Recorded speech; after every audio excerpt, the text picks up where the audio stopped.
श्री स्वामी समर्थ. तुम्ही एखाद्या व्यक्तीवरती खूप मनापासून प्रेम करत आहात.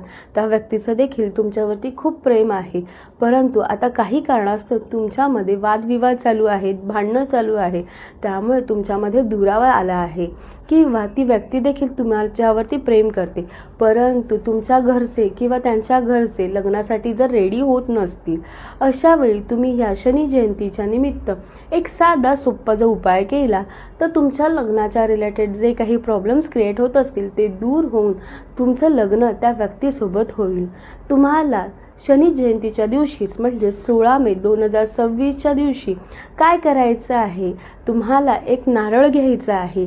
त्या नारळाला एक छोटंसं छेद करून त्याच्यातलं सर्व पाणी काढून टाकायचं आहे आणि त्याच्यामध्ये गव्हाचं पीठ, थोडं काळे तीळ, थोडी खसखस आणि त्याच्यामध्ये शुद्ध गाईचं तूप टाकायचं आहे आणि हा नारळ तुम्हाला पिंपळाच्या झाडाखाली नेऊन ठेवायचा आहे आणि तुमची जी काही मनोकामना असेल, जी काही इच्छा असेल ती तिथे तुम्हाला बोलून दाखवायची आहे.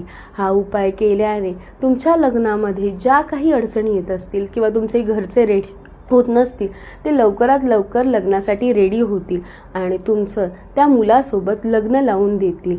हा उपाय छोटा आहे, नक्की करून बघा आणि कमेंटमध्ये श्री स्वामी समर्थ लिहायला विसरू नका. जर तुम्हाला तुमची पत्रिका मला दाखवून घ्यायची असेल तर खाली दिलेल्या कॉन्टॅक्ट नंबरवरती तुम्ही मला कॉल करून तुमची पत्रिका मला अवश्य दाखवून घेऊ शकता. श्री स्वामी समर्थ.